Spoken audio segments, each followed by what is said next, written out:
you so very, very much. May I have your attention, please? You are a very, very cooperative audience. The reason we're going to start, and please continue to eat your dinner, and we have some speakers that must get back to another city by a certain time, and I know you appreciate the fact they came a long ways, and they must take flights back earlier than normal this evening. I am Tony Stewart, the president of the Human Rights Education Foundation and secretary to the Kootenai County Task Force on Human Relations. Thank you. My, you're a kind and generous audience. I was telling at our table tonight that when we celebrated the great victory with Morris Dees, that we counted 11 standing ovations, and we quit. They even gave standing ovations to everyone who came to the podium. So if you'll dispense with doing that many tonight, we may get through the program before 10:30. The first thing we're going to do this evening is to welcome you on behalf of those two wonderful organizations co-sponsoring. You are very, very special people from our inland Northwest. I've had the opportunity to travel across America in the last year, touring Pennsylvania and Florida and other places, and I tell all of them that it's not the 10 or 12 people that used to live in our community that represented Idahoans, but it was us, and you are illustrating that once again. For 6 years in a row, we've had a huge turnout at this banquet, and also our great supporters within the business, education, religious community. I also contend that because of what happened to us and what we witnessed, no people are more sensitive to human rights than our people here.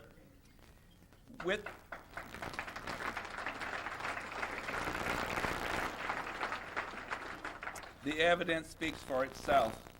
In our audience this evening, in addition to all of our wonderful local people, we have representatives that are here for the Popcorn Forum from such cities as New York, Montgomery, Alabama, Los Angeles, Seattle, Bellingham, and Chicago and other locations.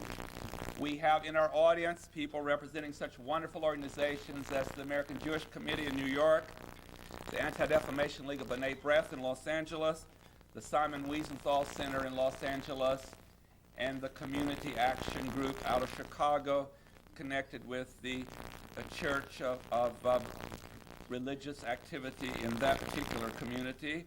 And we have a very special friend from Bellingham, was our keynoter, who survived the Holocaust.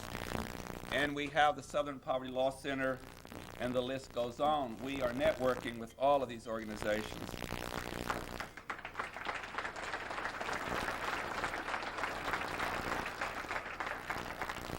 And to commence our program, I'm a great believer, as Dr. King was in music, to send the message of civil rights. We have three very special friends that always come when called upon, and that is Padman Rutley, she'll be our vocalist, and Tom Rutley, who will do bass, and their son Kyle Rutley, who will be on the violin. And they will at this time present for us, and they chose the music. They will start the evening with that wonderful song, America the Beautiful. Let's welcome the Rutleys.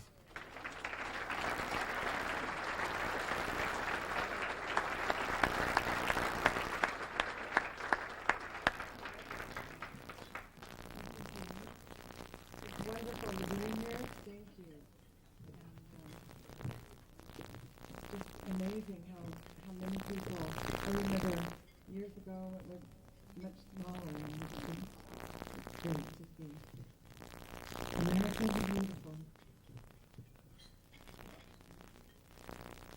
Can you hear me all right?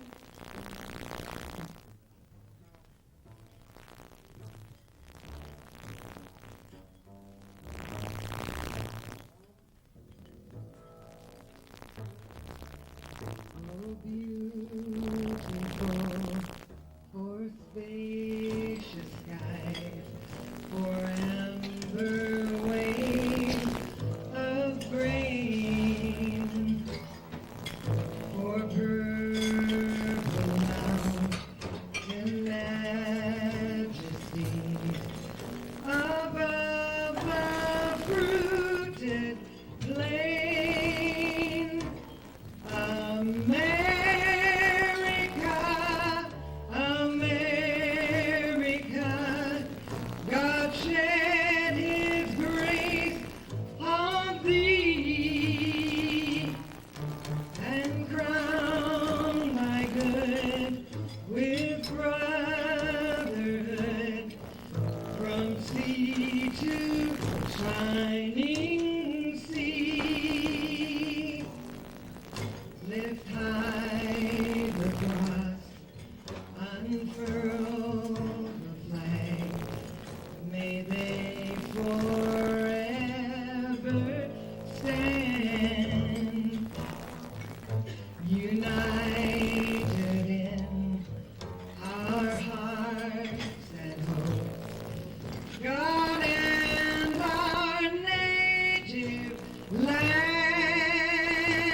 They are very professional, and they have performed with some of the top musical groups in this country and around the world before they became our great friends and neighbors here. On your program, we have a very special presentation. May I say this came about after months of work in which, at the Popcorn Forum this year, we chose to do something very different.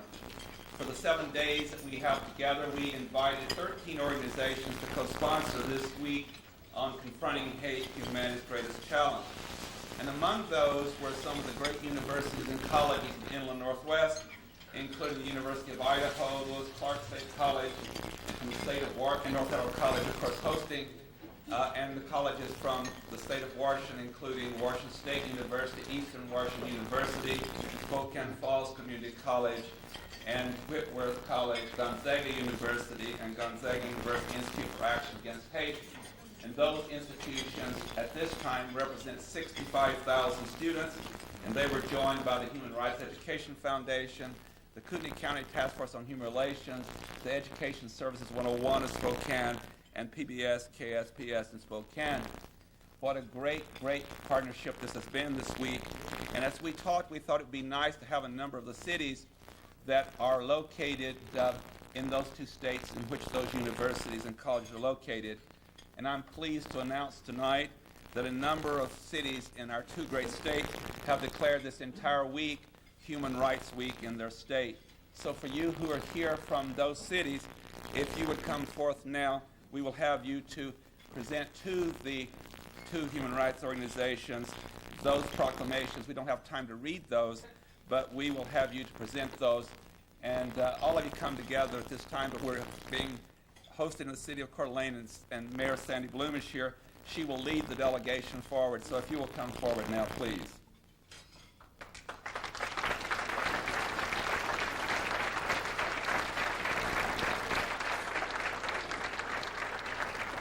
The other cities, if you'll come forward to expedite the process too at the same time, we'll start with the mayor of Coeur d'Alene, Mayor Sandy Bloom.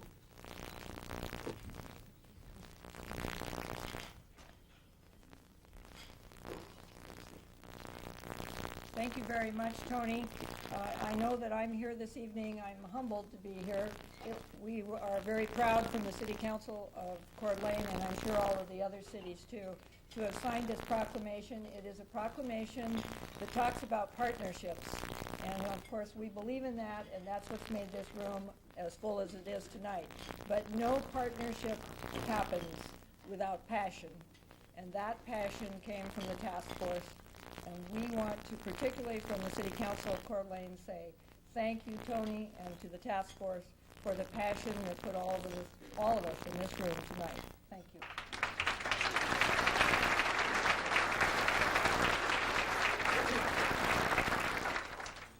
The great good mayor of Coeur d'Alene and the City Council have declared March 23rd through March 29th Human Rights Week in Coeur d'Alene. Next, representing two cities from our neighboring state, and he will announce who they are, is our good friend from the University of Idaho, Raul Sanchez.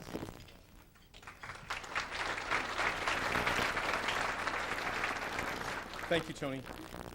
It's always my pleasure to represent the University of Idaho and, of course, therefore, the people of Idaho and, of course, my town. I live in Moscow. But it is a real pleasure to come before you representing not just the city of Moscow, but also the city of Pullman, which is in the state of Washington. I don't ever get that opportunity. But the city of Pullman and the city of Moscow have both declared this week Human Rights Week. And it's a reflection in part of the cooperation that the two cities have. We really are a community of two cities at that part of the border.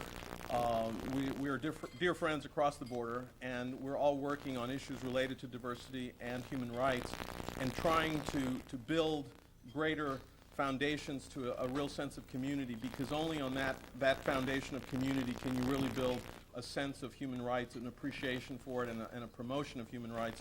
And we are trying to do that in our two communities, and I'm pleased to be here. Thank you.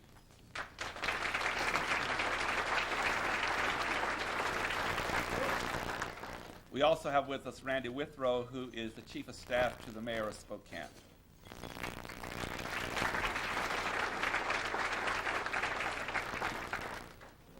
Well, Well, Tony caught me by surprise because I practiced this all day. Now I don't get to read it. But I'm very pleased to be here on behalf of Mayor John Powers, who is returning today from a week back in Washington, D.C., visiting with our federal delegation.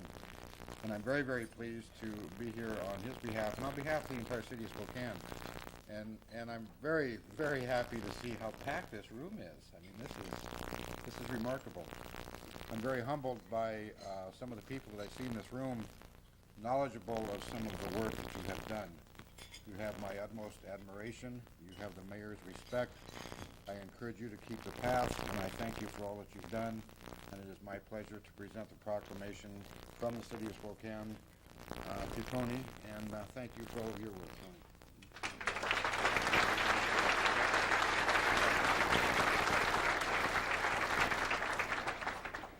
You were so kind, and thank you. The mayor of Spokane has declared March 24th through 29th Human Rights Week in the city of Spokane. We also have proclamations from Post Falls. Is anyone here from Post Falls? Mayor Larkin, who's on our board of the task force, sent us a beautiful proclamation declaring this week Human Rights Week in Post Falls. Also, Mayor Ron McIntyre of Hayden, and Marshall, I know you worked with him. Hayden has also declared it as such. If anyone is in doubt about where we stand concerning human rights and countering hate, these proclamations speak for thousands of people in those cities, and we are eternally grateful.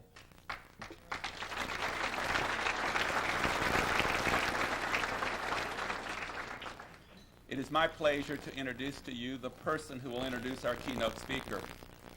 I must say that this afternoon in doing a television program with our keynote speaker, I've been doing it for 31 years and over 1,450 programs, weekly programs.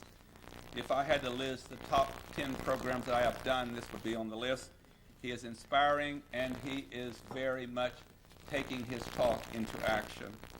The person who will introduce him is an employee of Safeco, and many of the Safeco employees are here tonight, including the Senior Vice President and the Director of Public Relations, and our friends from Liberty Lake and Spokane with the corporation. In introducing this person, who's a former student of mine, I want to say something particularly to Dr. Michael Burke and to Dr. Jerry G., our Vice President of Instruction. As I sat in the auditorium and watched this week, something inspired me that had not done so in 33 years. As I looked around the room and I saw a number of students, certainly not our entire student body, but a number of students who came every day. They came to speeches in the morning, they came to the panels in the afternoon, and they came to the workshops, and some of them went also to the concerts and plays and other productions.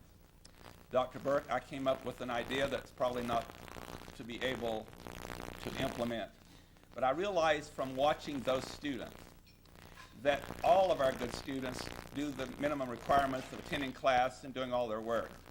But some students choose to go far beyond that, and they decide to expand their education far beyond and double or triple their wisdom because they're willing to go beyond the classroom to be dedicated to what they're all about. They are going to empower themselves in a way that others choose not to do so.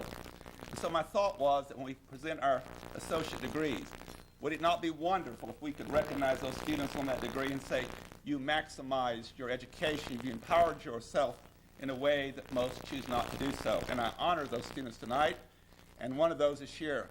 And when he was a senior in high school and invited me to give a speech in Spokane, I recognized that someday he was going to do that. And he was the president of the Human Equality Club at North Idaho College and gone on to serve on Safeco's nationwide 19-member committee to develop diversity. He is the kind of example I'm talking about. Would you really join me in welcoming, who now lives in Seattle, unfortunately, rather than Coeur d'Alene, Josh Buhner.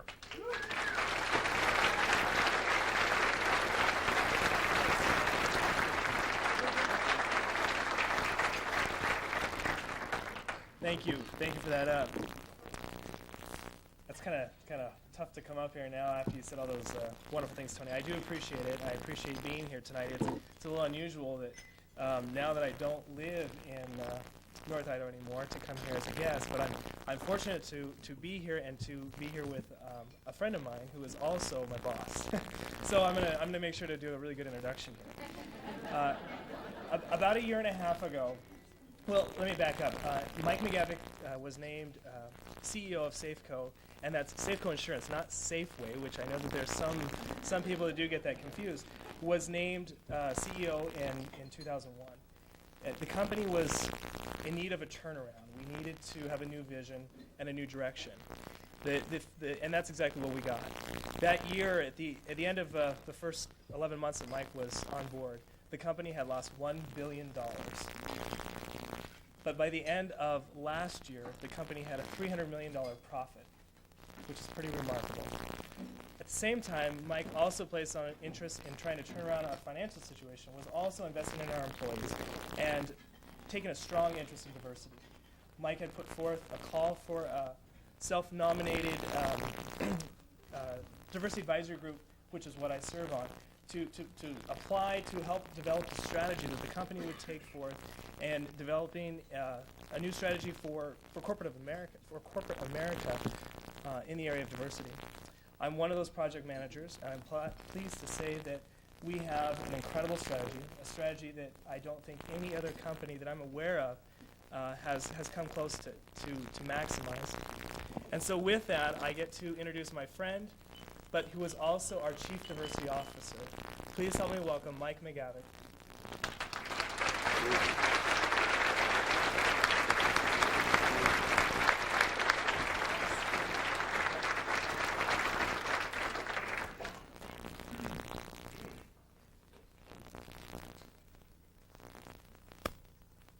I think we gather tonight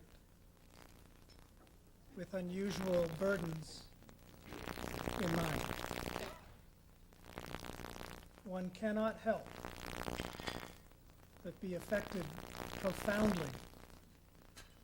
But we are watching on the television 24 hours a day, now for a full 7 days in a week.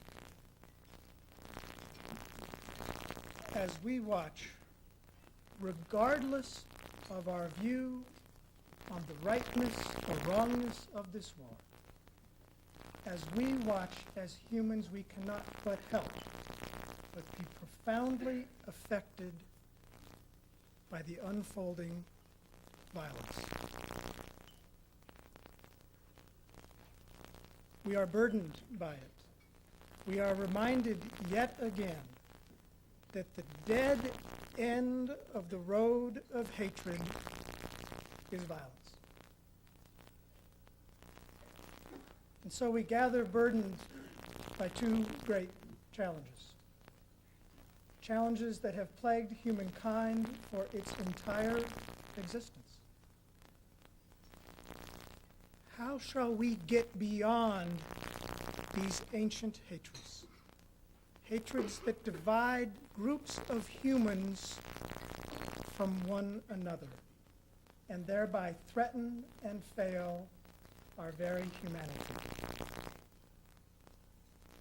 And then second, and in fact I believe it is what we must overcome first, how can we learn to talk civilly to one another despite our different beliefs? For stereotype and caricature and demagoguery are the violence in words and images that give permission to the physical violence we watch. We gather in remarkable times, facing together those burdens, facing together these great challenges. Now, having introduced my comments in that fashion, I'm reminded of a very old story that was often told in political circles. It's the story of a young staffer on the Senate staff, a speechwriter. She was quite oppressed by her boss. The senator was demanding, rude, underpaid her, overworked her, and was abusive. This had been going on for such time, but she also wrote great speeches. One day she showed up at the last minute as the senator took to the lectern, and as he rushed away, handed the sheaf of paper that would be that night's remarks. And so he stood before his audience and looked down, calmed himself because he was pretty angry, said, "Tonight, ladies and gentlemen, I will tell you how within 2 months we can end hunger. Tonight, ladies and gentlemen, I will tell you how within 3 years Israelis and Palestinians will cooperate. And tonight, I will describe how racism will end within 4 years." And he's thinking to himself, that's pretty good stuff. And he flips the page of the stack of paper, and the next page has but one single typed line. "Okay, jerk, you're on your own."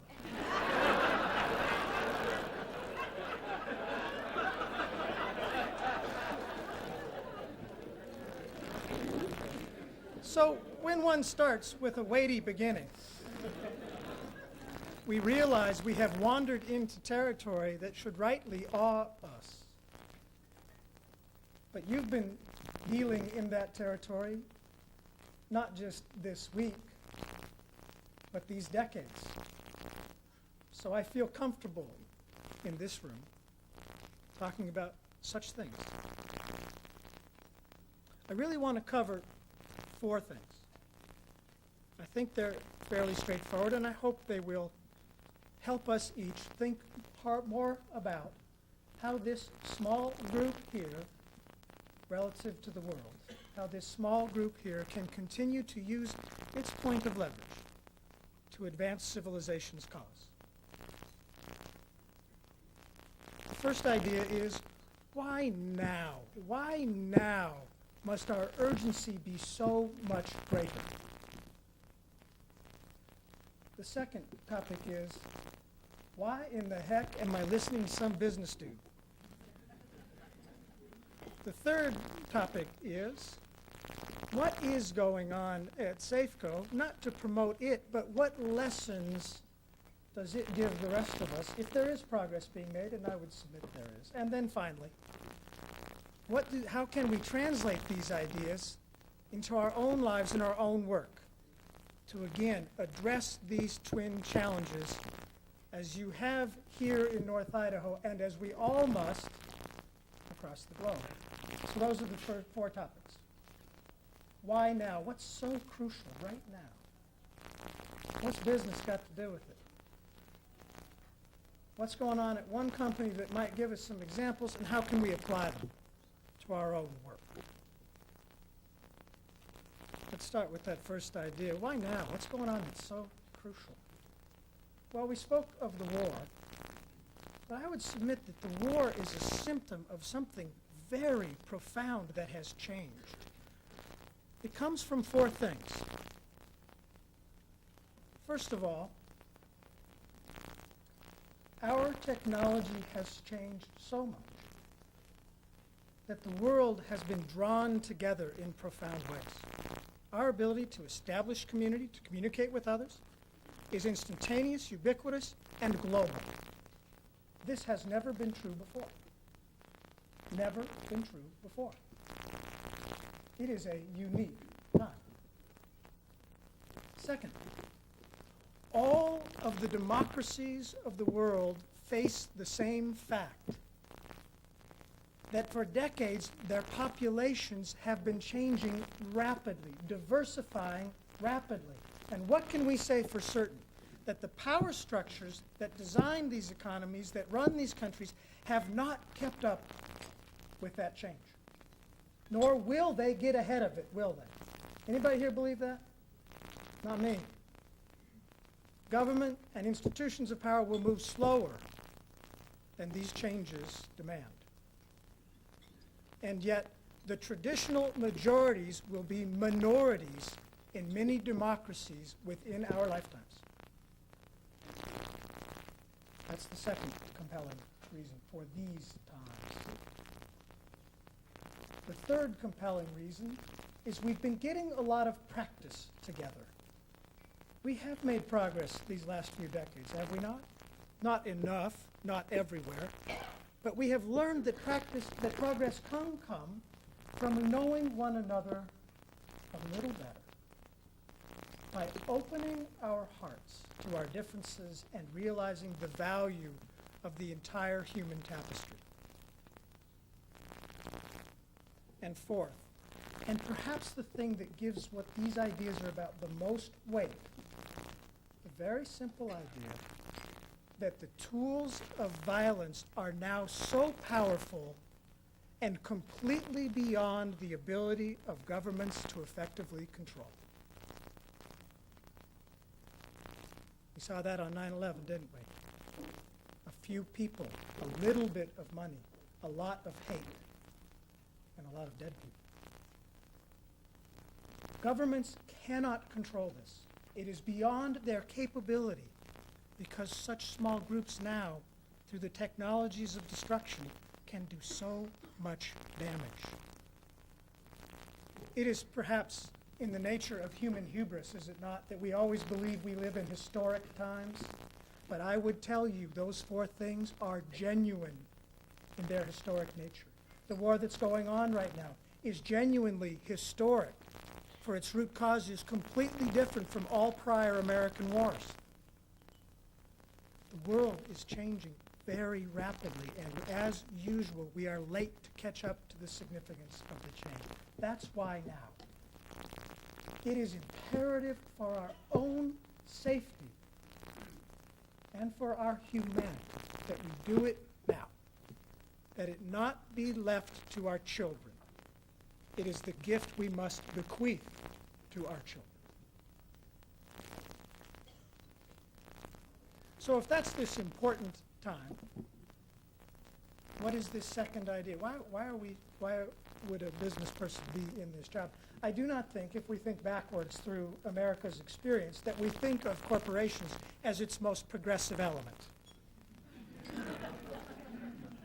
As a rule, in fact, we do not, do we? We often think of them as supporters of the hierarchies of wealth that have caused oppression. But there's something interesting going on, and I draw you a parallel. The parallel, ironically, is the military of the 40s and 50s. When Truman and Eisenhower, Republican and Democrat, integrated the military, they had no idea that they were creating the essential fuel of the civil rights movement, but they were. Think about it. The military tends to be Southern, right? There's a lot of historical reasons why it has such power in the South. Imagine being a part of an integrated, merit-based, character-based institution while you served your country, as high a purpose as one should articulate, and then going back after your service to the squalor of discrimination in the South. Can we even fully imagine the shock and horror that visited on those people, those jarring experiences? A glimmer of equality and back to hatred. Integration of the military was the fuel of the civil rights movement in the end. It made what had existed before impossible. I think, in fact, we're going through a similar thing with America's corporations. Because well-run companies have a relatively simple obligation. They're supposed to make money. Imagine that. And they've got to do it for a long time.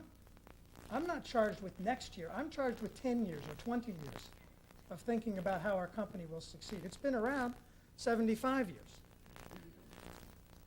You have to look over the horizon. And you look over the horizon, and what do you see? An incredibly diverse America. Now, just tell me, how is a company like Safeco, we sell insurance, how is a company like Safeco going to sell its product to a diverse America if it itself is not diverse, if it itself is not tolerant, inclusive, learning from our differences? We can't. We'll fail.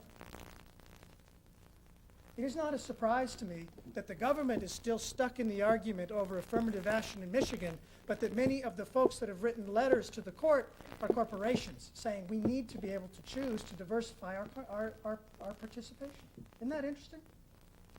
What a time we live in, when companies, by virtue of their future needs, are changing so rapidly.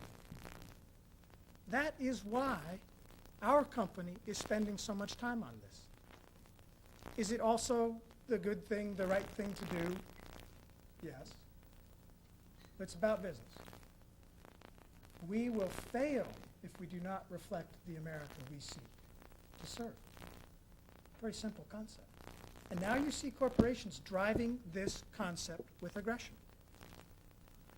So what have we done at Safeco? That third topic I promised. If there is an imperative to these times,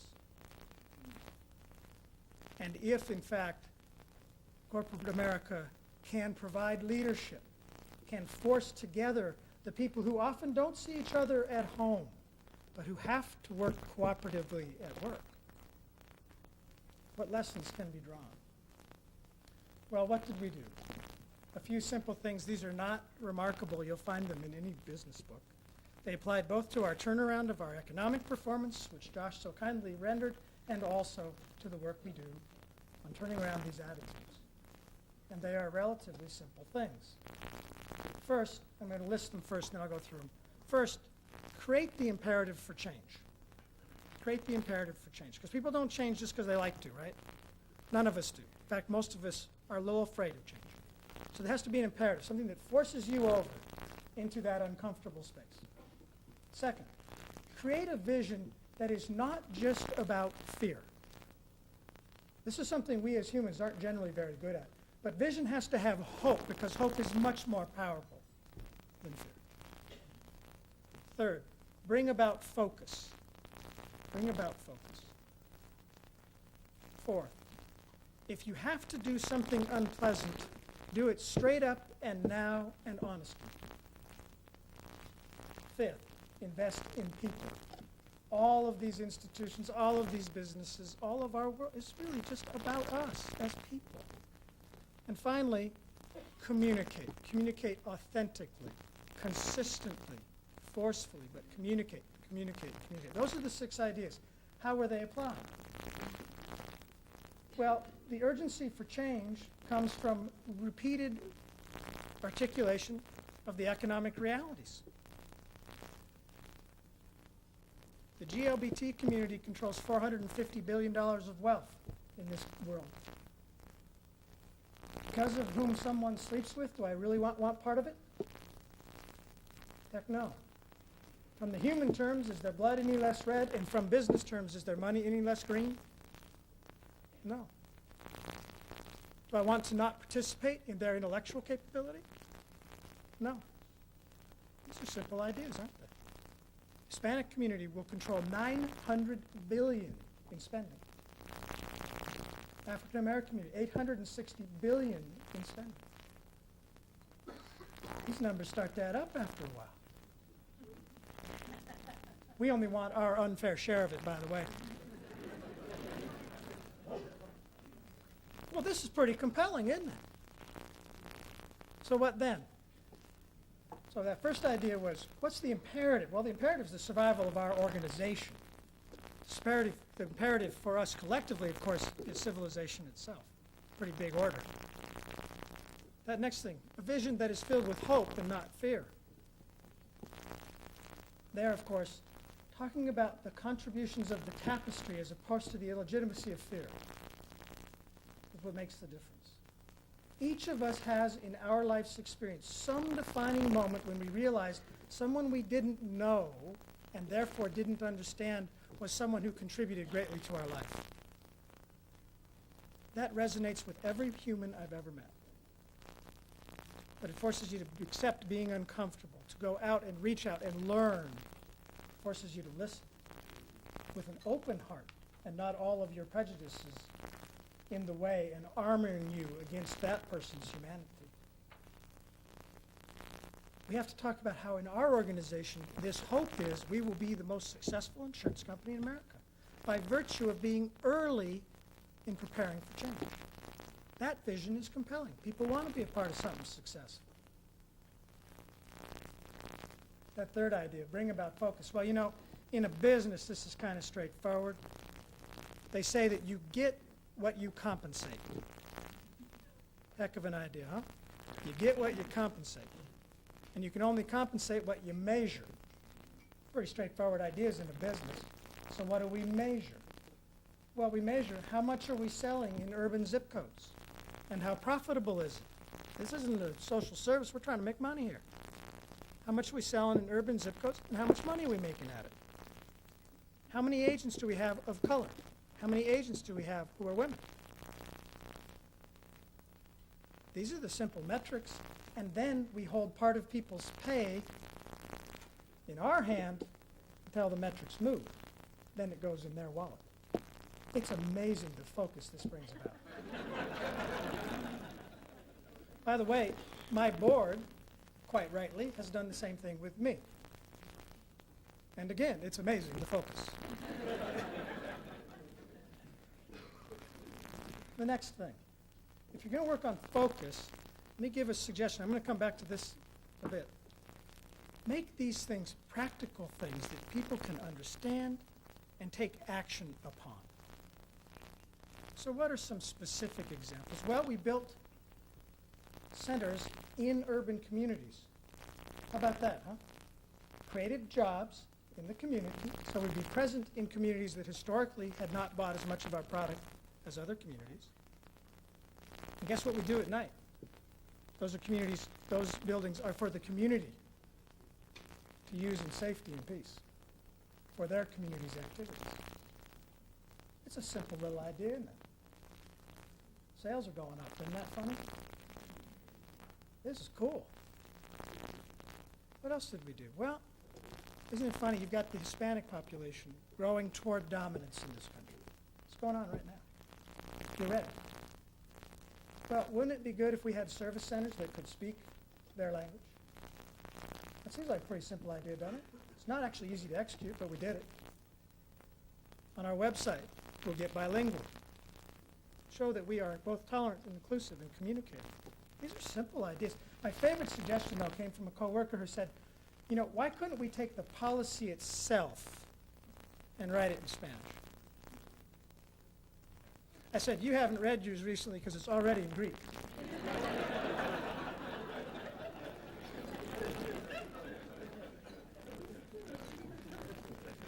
But the idea is obvious, isn't it? If you wish to be inclusive, do the things that break down the barriers between yourselves and others. Focus on little things, again, that people can do. We have increased the number of managers of color in our company in 2 years by 2%. That's not bad. That is really not bad in 2 years. We're pretty proud of that. And we just got rolling on this, right? You know how we did it? You want to hear a really simple idea? We require that before any job is filled at Safeco, that you be able to demonstrate that you looked at a diverse pool of candidates. That's it. We aren't mandating a quota, nothing else. Just you prove you looked at a diverse group and hire the best person. It just sounds dumb, doesn't it? That's the simple idea that's moving those numbers. Because isn't it remarkable if you look at a diverse group, occasionally the winner will be a diverse person. You have to fight the human propensity, though, to be comfortable with people that reflect ourselves. We all have to fight that propensity. That's what that simple device does. Change your policy terms. Safeco homeowners policies now cover domestic partners. Simple idea. Recognize that the form of family in our country is changing. Don't judge it. Recognize it. Deal with it. Simple ideas. Those are the things that is driving Safeco forward, and they were devised by our co-workers as volunteers from all around the country, all levels of the company, led by people like Josh. Simple volunteerism performed this whole act. My only job is to keep driving accountability around it. I said the next thing was take your pain, and take it quick. Give an illustration for Safeco. I talked about those urban centers. The year we built the urban center in Atlanta, which of course when you build it, it'll have exactly how much revenue? 0. The year we built it, we were losing $1 billion. Cost us $100,000 to put that center together. That took our loss from 1.999999 to 2 billion even, or to $1 billion even. Kind of interesting, isn't it? Take your pain. Realize where you have to invest. Do it. Do it now. We did very difficult things. We let go 10% of our workforce. Isn't that a fun thing? It's a hideous thing. Saved the company as a result. I said invest in people. People are the assets of all companies, particularly perhaps insurance companies which are selling promises. But that's everything. You know this from your own daily work and your own daily lives.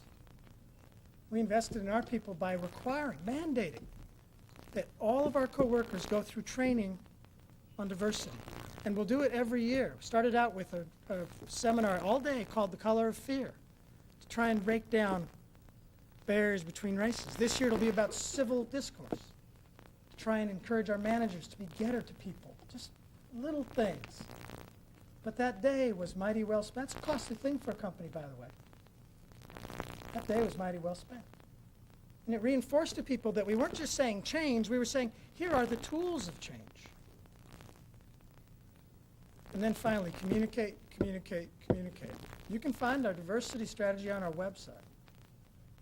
Does it come up? A couple weeks, something like that. Every element, not only that, we put on there all of the due dates of all of the projects so that management can be held to account for delivery. All the goals are known to everybody, not just the high and mighty in this country, everybody. Communicate, communicate, communicate. So how do these ideas apply to us all in our communities? What are the things we can glean from some of this that might help us in our great work? I think at the compelling need for change level, if you haven't figured it out after 9/11 and the Iraq War, you're probably not going to clue in real good. This is real violence, real time. And it comes from hatred and misunderstanding. And it will come more. And it will be less controlled by nations. And as usual then, it's up to us, because our government can't do it for us. It's a huge imperative for each of us. So I think for most of us, the imperative for change comes from many things. But if that doesn't give you a little extra urgency, I don't know what will. The second idea, articulate a vision. And again, I think this is important to always talk about these things in terms that people can relate to in their own life's experience. Their lives will be enriched and made safer by connecting to people different than themselves, by going outside of what is comfortable. And they all know it in little ways, but have never been forced, pushed, compelled, led. The additional effort necessary to make that the truly enriching experience that it can be. It's our job to help people understand that, learn it, and live it. This idea of focus and do things that we can each do ourselves, simple things. I'll give you one example of what I think is misplaced focus. The government won't do it for us. In fact, I would give a major warning. The government can provide laws, frameworks against which we can enforce certain practices, but always be wary, because what you request the government to do to another, the government can also be requested by another to do to you. It is a delicate balance when you choose the brute force of government. It must only be called upon in the direst of circumstances. Our solution lies in connecting hearts, not in writing laws. They only help in the most depraved of situations. It's about hearts. And so the little thing we can all do is to listen a little more carefully, to listen with hope, to embrace with integrity, to struggle to find what is common rather than different.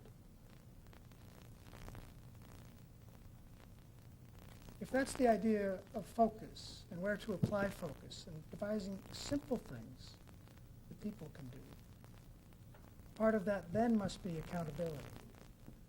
When we talk about accountability, it is a responsibility we all face to hold another person to account directly, pleasantly, but at the time of the flagrant act. How many of us have stood silent when someone said something really inappropriate? Would have been disruptive and unpleasant to say something. We've given permission in that act to future violence. It's an opportunity for courage. Now, civility, non-disruptive behavior, those are good things, but this is a moment when we are called to action. Every human lives this all day long. I said if you got to take pain, take it forthrightly. I think the pain of being engaged in these civil issues is something each of us needs to double up on our commitment. There's no other path to connecting hearts, none that I can tell. And again, with the focus not on the government imposing solutions, but us breaking down these barriers ourselves. Talked about investing in people. I think the most important single investment we can make as people is to stop calling each other names. To stop.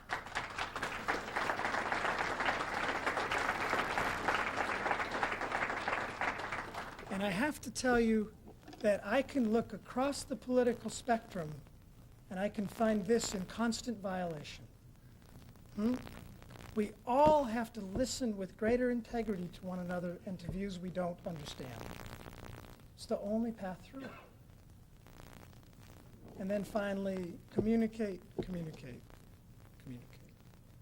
Use these ideas, these simple ideas, to gain allies so that our generation, not our kids, our generation, will be the one who realizes the historical imperative of ending hate, of just bringing it to a stop.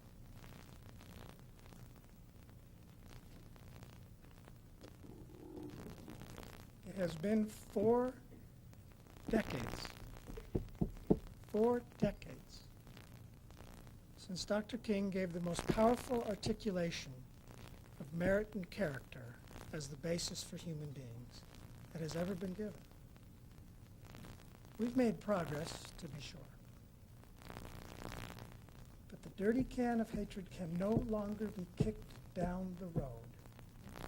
It must stop with us.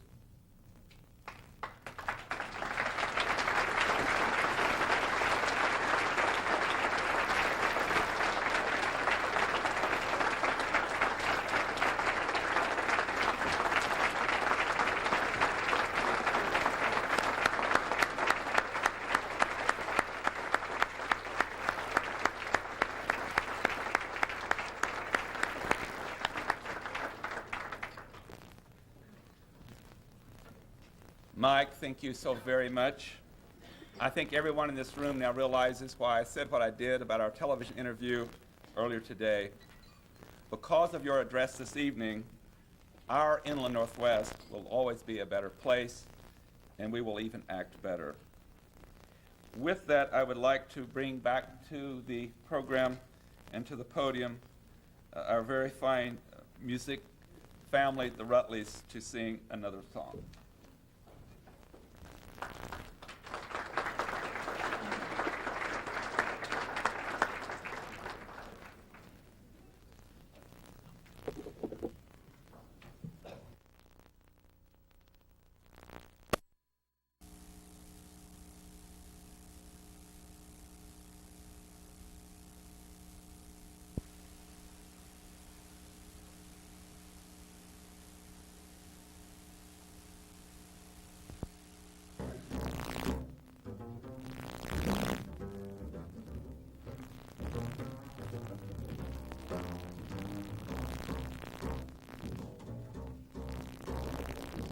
Come on, people, gather round to hear.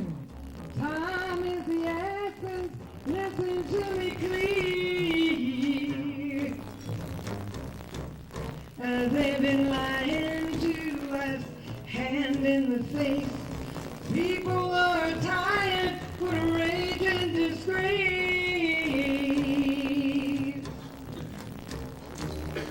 Truth is the way. Love here to stay. Yeah, truth is the way. Love's here to stay.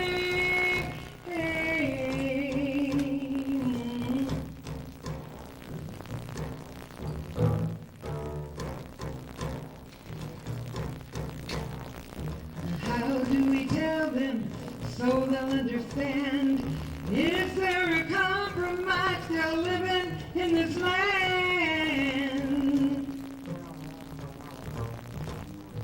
People are power, but they fall in the sleep.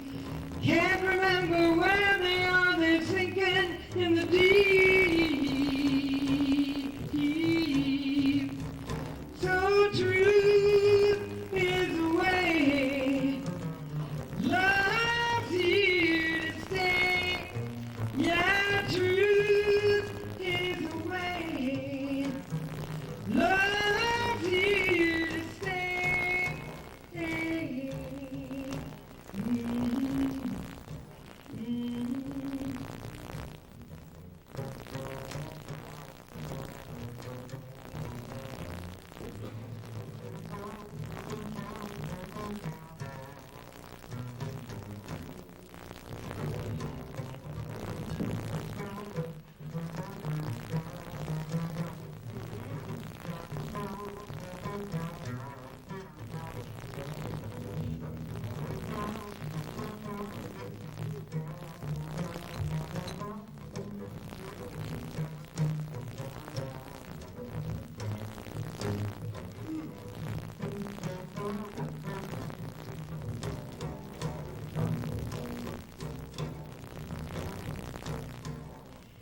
Children forgotten, race against race. Genocide and simulation hard to face. Unification, prayer and supplication, rebirth for the nation. Yeah, yeah, yeah. Truth is the way. Love's here to stay. Yeah, truth is the way. Love's here to stay. Yeah, truth is the way. Love's here to stay. Truth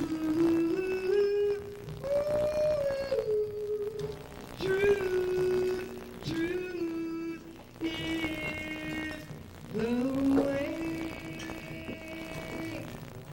The way.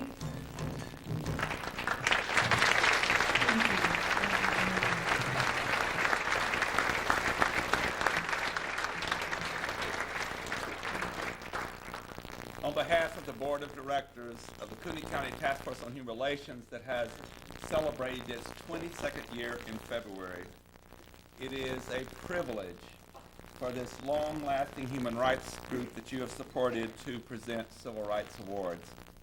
We have an annual award that our president will present in a few minutes, but our board decided that for the first time in our 22 years that we would give a one-time special award dealing with civil rights, and we'd call to the podium at this time Mike McGavitt. Would you please come forward?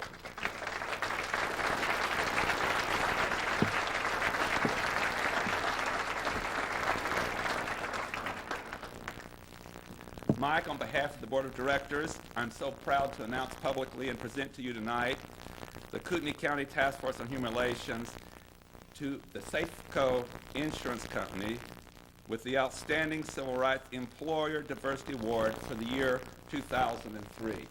You are a model corporation. And we have a quote for you to have on your plaque that was stated in the 1940s by Jerome Nathanson from New York City when he said, "The price of the democratic way of life is a growing appreciation of people's differences, not merely as tolerable, but as the essence of a rich and rewarding human experience," given by the task force in Coeur d'Alene, Idaho on March the 27th in the year 2003.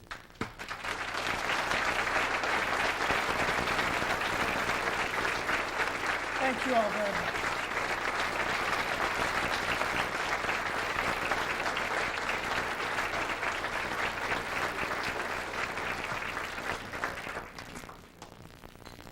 6 years ago, we decided every year to give a Civil Rights Award from the task force to someone or organization that had demonstrated our principles, including always supporting equality and justice and freedom and the dignity of all persons. But to receive this award, one must also always stand up for these principles, even in the face of adversity, and to show the courage to never wave in those moments, as Mike McGavick talked about.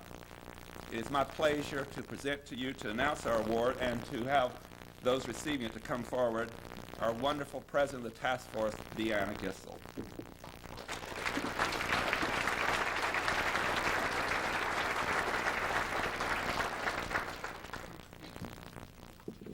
Good evening. It's wonderful to see all of you here tonight, and thanks for joining us to celebrate human rights. On behalf of Kootenai County Task Force on Human Relations, we would like to present this very special award to a very special group. The second of this year's civil awards goes to Gonzaga Institute for Action Against Hate.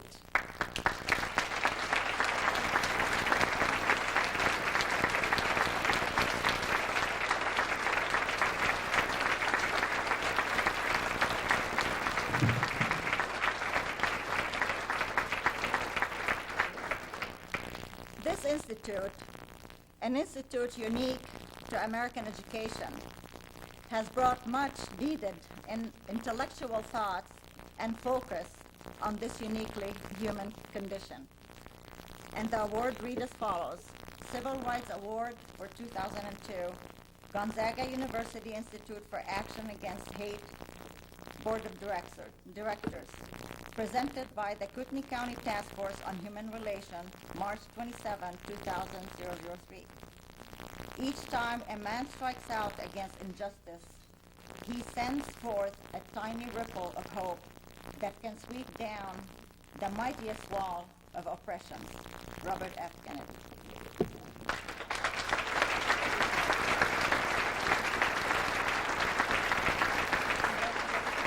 Thank you so much.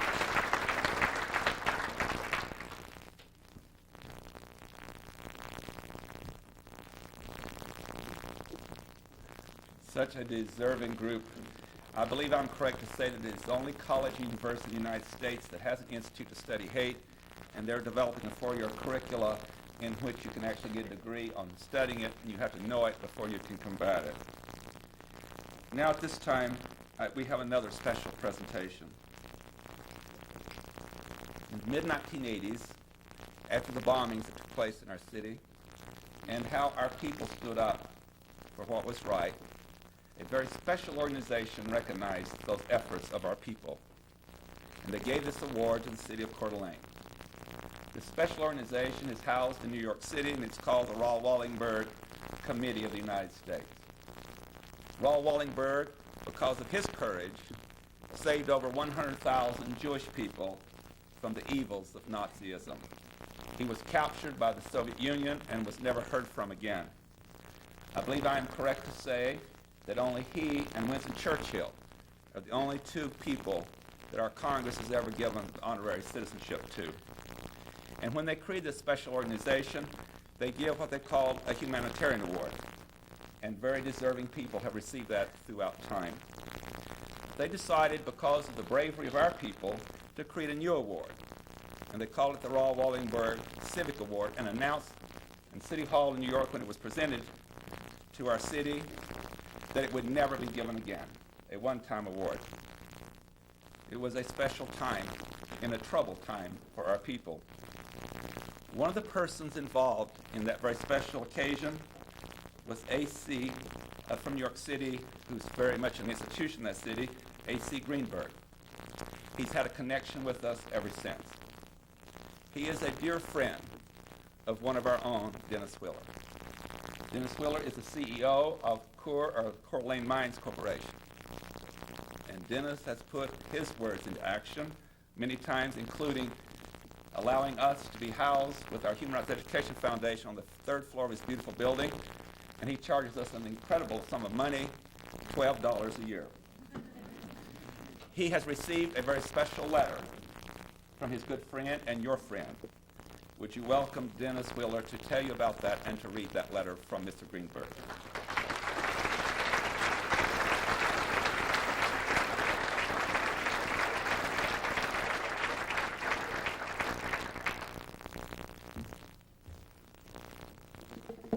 Ace Greenberg is truly one of America's great business leaders, and it's in that capacity that I first met him. He started out at $32.50 a week working for Bear Stearns and took that organization as his chairman and chief executive officer to one of the country's fifth largest investment banking firms with today more than 10,000 employees. I first met Ace as a client, but the thing that immediately endeared him to Coeur was when he found out that I was from Coeur d'Alene. If you want to see a sparkle in his eye, mention to him sometime if you meet him that you're from the city of Coeur d'Alene. I saw him last a couple of months ago, and as I was stepping off the elevator unexpectedly, bumped into him, and he greeted me with his usual smile and cheer as a man of 80. But he looked over at my badge and he told one of his executive colleagues that I was from Coeur d'Alene and said a few words about his remarkable experience with the city. And then he took off my badge and he said, Dennis, he said, you don't need to wear this around here any place. He said, you can go up to the chairman's headquarters or any place you want to walk around here. Anybody from Coeur d'Alene is a friend of mine. So upon learning about the tribute tonight to the foundation, the task force, he sent me this letter. It's short, but it's a real tribute to our city. Dear Dennis, you honor me by asking me to provide a testimonial in support of the Human Rights Education Foundation.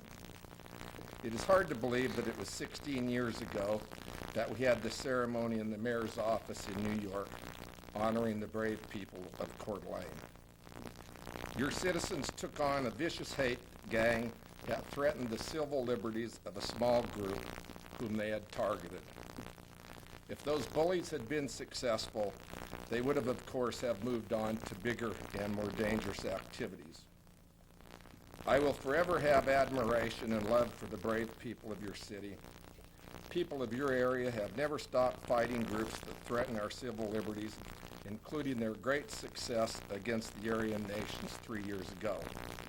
Again, thank the people of Coeur d'Alene for what they have done and the inspiration you've been to all of us in this great country.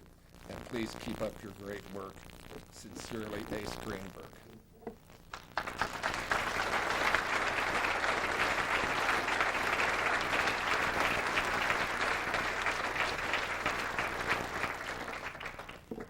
As you know, very soon we'll be announcing the home of the first-class Human Rights Center. Dennis and I have agreed mutually today that this would hang in his office until that center opens, and then it will have a prominent place in that center for everyone to read. Thank you, Dennis, and thank you for being a friend of human rights. At this time, I want to say that one of our many activities of the foundation, and of course supported by the task force in creating this sister organization and turning over education to it, we made a decision as a board that we would give minority scholarships to students at North Idaho College. We have 4 of them each year, and 2 of them two must always be women, and 2 must always be men. And we chose to name these scholarships for 2 special people. One of them, the men's scholarships, are named after former Governor Phil Batt, who is a true champion of human rights and was the author of the bill that created the Idaho Human Rights Commission. The other 2 scholarships are in honor of Mary Lou Reed, who served in the state senate for 12 years, and during that time, and of course all of her life, committed to human rights, she was responsible for the introduction and passage of much human rights, including making Idaho a state that would celebrate Martin Luther King holiday when only 4 states were left that did not do so. And my, did you pay us honor by getting that done with the legislature and the governor so that we were on that list.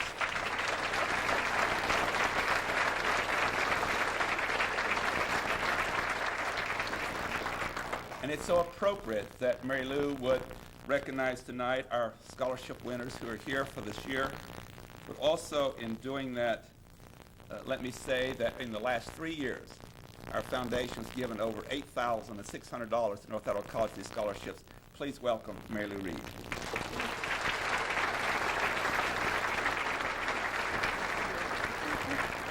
Good evening, everyone. You know, it's always a pleasure to introduce the recipients of the North Idaho College Diversity Scholarships. And it doesn't hurt at all for me to be able to recognize the Mary Lou Reed Scholar, or scholars. So tonight we have two of these recipients here with us.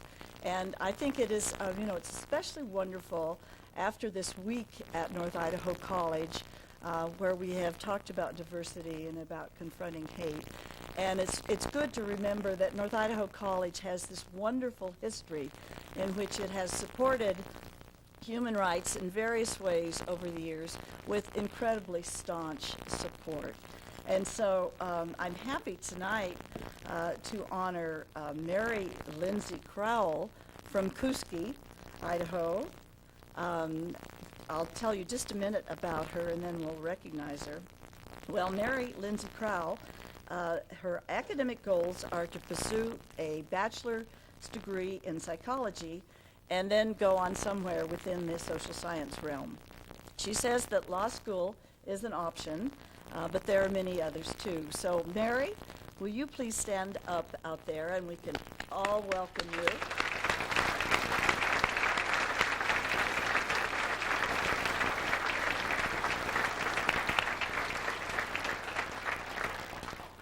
I was in a workshop with her yesterday and was very impressed by her questions. I know she's going to go far.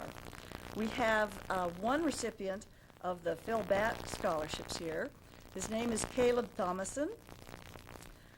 Caleb writes that he grew up in a small town in central Idaho called Craigmont. Caleb, we all know about Craigmont. It isn't that small. And he says there wasn't a lot to do in a small town, so he got really involved in sports and in music, which sounds very wholesome. His first love, music, brought him to North Idaho College, and he will graduate this year with an AA in music studies and hopes to pursue a career in education, most likely in music. Caleb, will you stand up and let us recognize you?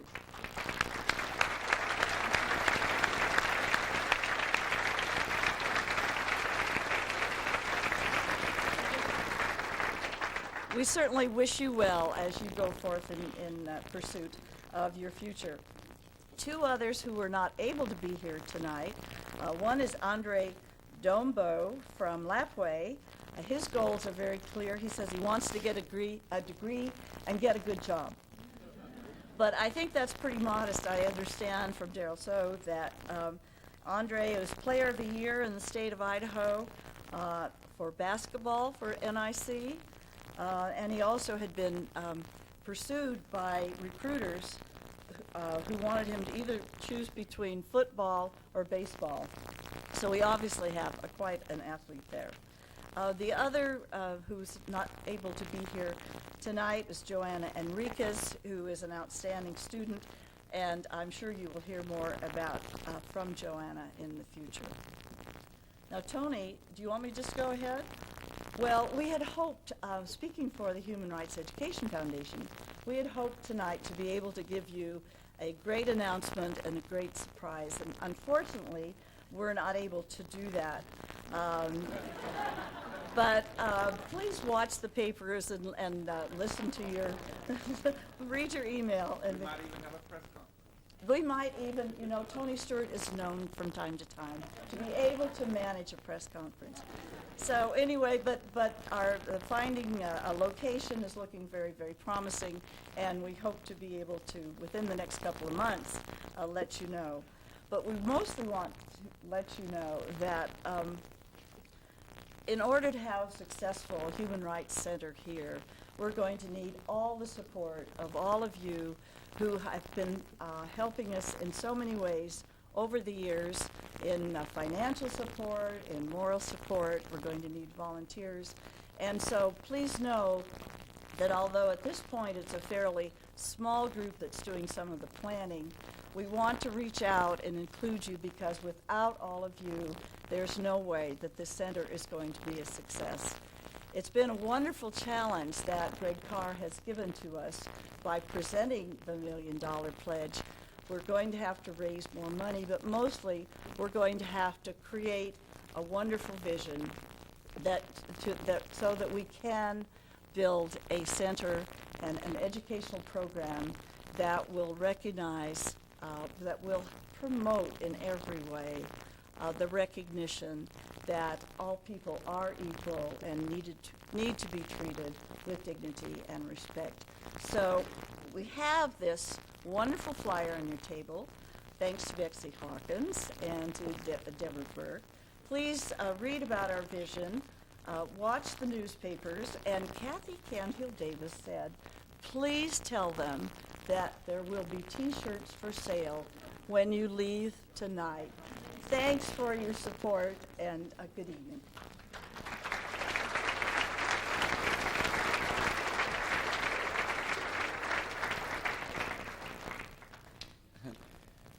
Let me say that the time is not long until we make such an announcement. And I want to say to the city of Coeur d'Alene, what a great partnership that you have been working with us on, along with the Economic Development Corporation, and they're all here tonight, and our future looks bright. I must say, Norm Gissel is our think tank, and Norm has said to me on several occasions lately, because of what has happened after our victory in 2000, that with our opening of our Human Rights Center, and he was so excited about this new partnership with the Popcorn Forum with all these universities and colleges. He said, Tony, we've started a new book and a new chapter. And I really think we have. I think through persistence, as Mike McGavick talked about, your hearts are in the right place, and I know that in the future, that hate will never find a welcome format in the state of Idaho ever.